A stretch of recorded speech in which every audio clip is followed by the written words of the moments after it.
நாகை மாவட்டம் கீழையூர் காத்தாயி அம்மனின் அருள் அடியவர்கள் அனைவருக்கும் வணக்கம்.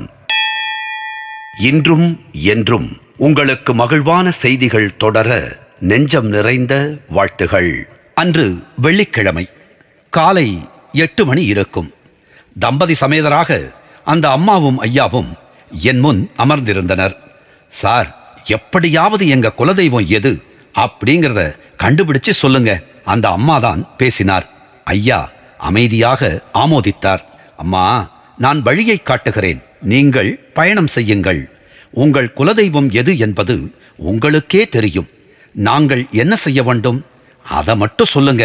அந்த அம்மா படபடத்தார். காலையில 4 மணிக்கு எழுந்துருங்க. குளிச்சு உங்க வீட்டு சாமி முன்னால விளக்கேற்றி வைத்து குலதெய்வத்தை அழையுங்கள்.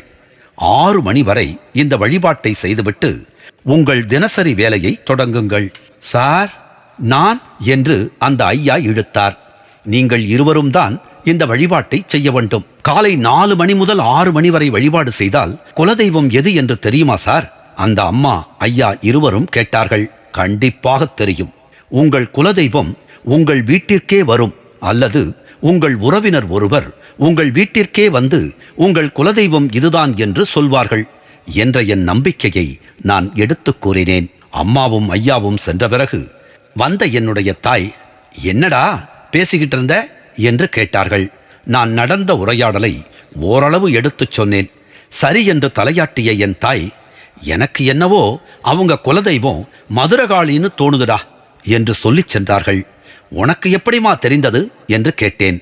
அந்த அம்மா ஐயா இருவரையும் பார்த்தவுடன் எனக்கு இதுதான் தோன்றியது. அதை நான் உனக்கு சொன்னேன், அவ்வளவுதான். என்னிடம் வேறு ஆதாரம் எதுவும் இல்லை என்று சொல்லிச் சென்றார். நானும் என்னுடைய மற்ற பணிகளில் ஈடுபடத் தொடங்கினேன். சரியாக ஒரு 21 நாள் கடந்திருக்கும். ஒரு நாள் தொலைபேசி அழைப்பின் மூலம் அந்த அம்மா பேசினார். சார், நான் உங்களை இன்னிக்கே பார்க்கணும், முடியுமா? நாங்க வரலாமா? வீட்டில் இருப்பீங்களா? படபடவென புரிந்தார். வாங்கம்மா, நான் வீட்டில் இருக்கிறேன். முடிந்தவரை மாலை 4 மணிக்கு வந்துவிடுங்கள். அதன் பிறகு நான் கோவிலுக்கு போவேன் என்று கூறி தொலைபேசியை துண்டித்தேன். பிற்பகல் 3 மணி இருக்கும். அந்த அம்மாவும் ஐயாவும் கையில் ஒரு படத்துடன் வீட்டிற்கு வந்தார்கள். அந்த அம்மா பேசினார். இன்னைக்கு காலையில கனவுல இந்த அம்மா வந்தாங்க சார். இன்று உன் வீட்டுக்கு வருகிறேன், நான் தான் உன் குலதெய்வம் என்று கூறினார். நான் திடுக்கிட்டு எழுந்து திருதிருவென விழித்தேன். எங்கள் தூரத்து சொந்தக்காரர் ஒருத்தர் இந்த படத்தை வாங்கிக்கிட்டு வந்து கொடுத்தார். இது மதுரகாளி படம் சார், காட்டினார். நான் மலைத்து போனேன். இவர்கள் மதுரகாளியை வணங்கத் தொடங்கினார்கள். அன்று முதல் அவர்களின் பாவம் கரையத் தொடங்கியது. வேலையும் கல்யாணமும் அடுத்தடுத்து அரங்கேற அந்த வீட்டில் நிம்மதி தவழ்ந்தது. நாகை மாவட்டம் கீழையூர் காத்தாயி அம்மனின் திருப்பாதங்களை வணங்குவோம்.